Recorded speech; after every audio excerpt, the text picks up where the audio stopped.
Former judges and senior lawyers are criticising the federal government's proposed Commonwealth Integrity Commission, arguing elements are illogical. Attorney General Christian Porter revealed draft legislation for the organisation yesterday. Geoffrey Watson is a barrister and former counsel assisting the Independent Commission Against Corruption in New South Wales. He joins us now from Sydney. Geoffrey Watson, welcome. So we'll get into the specifics in a moment, but after all the discussion there's been in Australia over the years about the importance of a federal anti-corruption body, what do you make of this proposal? Does this indicate a government which is serious about rooting out corruption? No, just the opposite. This is a hopeless model, and quite frankly, it would be better not to have a commission at all rather than have this particular model. So let's get into some of the aspects of this now. This body would be split into two divisions, one investigating enforcement agencies like the Federal Police and immigration officials, and the other looking at the public sector and MPs. Can you see any valid reason for that? No, I've never seen such a model anywhere in the world. And I'll say this about it. The people in law enforcement might have good reason to regard the Attorney General as their notional head. What are the circumstances which would justify them being treated at one level, at one standard, but the Attorney General himself being treated at another lower standard? It's ridiculous. So the difference appears to be that the one looking at the public sector won't have the discretion to hold public hearings. What do you make of that setup? Well, that's not the only difference, but quite frankly, there are important structural problems before you get to that. The fact is that these agencies only work by way of referrals, and what the Attorney General has done is proposed a model which would only permit referrals by, in effect, ministers or politicians. In fact, if the Auditor General, who's done so much good work of late, recognised a problem, the Auditor General couldn't make a referral. The Auditor General could only report to a minister and then keep his fingers crossed that the minister acts upon it. So even at the first hurdle, it collapses. And so taking that into account, what are examples of some recent investigations that wouldn't have happened under this proposed setup? I don't know what role this commission would have. I'll just give an example in answer to your question. Robo-debt couldn't be looked at. Great Barrier Reef Fund couldn't be looked at. Grassgate couldn't be looked at. The money which was spent excessively at Leppington Triangle or on that water, which was or was not purchased in northern New South Wales, couldn't be looked at. Leppington Triangle couldn't be looked at.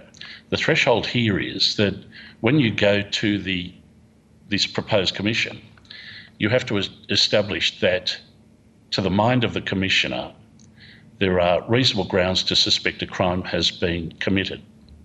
Well, how can you do that without conducting an investigation to look at the facts and to find out whether there is evidence to support it? It's self-defeating. What about, for example, the preliminary work that the Auditor General has done recently? Wouldn't that provide reasonable grounds? No. If you look at it, the Auditor General, who's got a very confined and refined task, dealing mainly with accounting matters, looked at matters and found very bad administrative decisions. But that's not necessarily corrupt, nor is it necessarily criminal. You can only produce those figures and say, this warrants a further examination.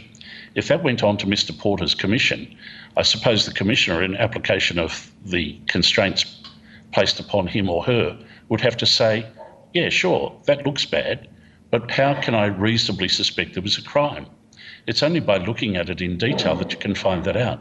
Joe, can I just remind some of your viewers, there was a famous inquiry conducted by the late David Ip into the Obeid family. That commenced following an anonymous tip-off. Now, that matter would be excluded from the Commonwealth proposal. Couldn't look at it. And so how do whistleblowers factor into this, if at all? A whistleblower could, I suppose, go to a minister and ask the minister to report it. But of course, depending upon your politics, that's just not going to happen. What about the provisions around retrospectivity? Well, that's just appalling. The way that this commission would be set up, it would actually prohibit the commissioner examining matters which had happened in the past. So those matters that I mentioned before, and I could add a stack to them, Joe, we're never going to find out what really happened. It's all going to be shut out of the Commissioner's purview.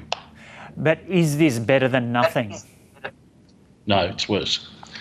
It's quite clearly worse. The experience has shown this. If you set up a weak-kneed body without sufficient power, then it'll continue its work because subsequent governments, surprise, surprise, are not so eager to empower anti-corruption bodies to look at perhaps what they're doing currently. The experience in Victoria, where there was a relatively weak body set up, in South Australia, where there was a weak body which excluded public hearings was set up, is that even though oppositions complain about that, once they get into power, they don't make the changes which are necessary. So I would be urging strongly that this bill be booted out. May I make the point? And I feel as though we're getting played here. The government promised this 2 years ago. They've now said there's a consultation period of 6 months. There won't be anything on the floor of the Parliament until mid-2021 at the earliest. So in the meanwhile, lots of time has gone by. Delay has been in the interest of this government in denying these sorts of investigations. I'm really very disappointed. Helen Haynes, from the independent member for Indi in Victoria, introduced a bill last week. It's good, it's powerful, it gives proper powers to an independent body. It should be the one that's picked up. I'm certain, for political reasons, this government will not do so. What do you mean by the delay has been in the interests of this government? Do I have to list them again? Great Barrier Reef Fund, Grassgate, I won't go on. It's just been scandal after scandal. The last 2 days in the Sydney Morning Herald, it's impossible to get through the first 7 pages of the paper without seeing 2 administrative or political scandals, 1 or 2 scandals of that kind on each of the first 7 or 8 pages of the paper. For various reasons, governments around Australia are probably functioning at a lower level of integrity and transparency than they have since I've been watching this area, that's for sure, and maybe since the Second War.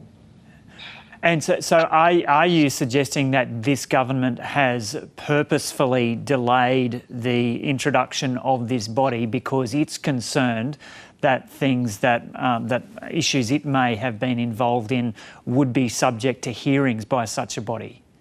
Yes. It's exactly what's happened. I'll go further.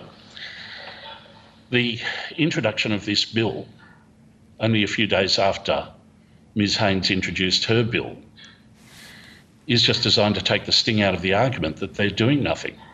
But if this bill ever passes, they'll be laughing all the way. Well, I won't go further. They'll be laughing about it because, quite frankly, it's just creating a toothless tiger. I see that they costed it at $147 million. Perhaps we could get the Auditor-General to look at that, because that looks to me like it'd be a waste of $147 million. What about many MPs' arguments that other independent Commission against corruption, anti-corruption bodies have overstepped the mark, and that this kind of body needs to set a new standard in terms of just how far anti-corruption bodies can go, and it's the courts that should eventually make the decision about whether people are guilty or not?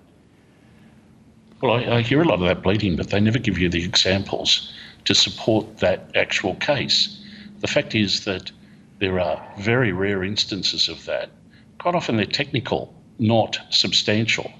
These bodies are often afflicted with the fact that after findings are made, corrupt businessmen or corrupt politicians come out and say they got it all wrong. Then, depending upon your interests, those statements are picked up and repeated as though they're the fact.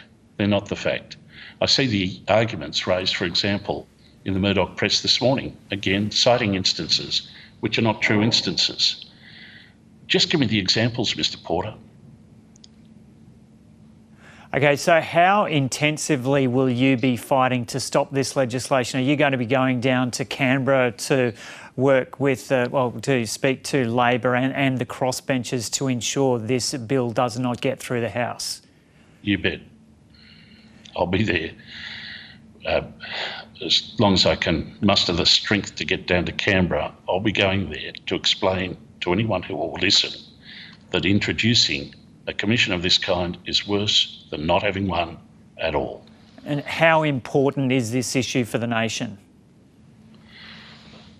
We do polling on this, and of course, not everybody's interested in it, but of the people who know what's going on in this area, the results are things like 90% of Australians want it.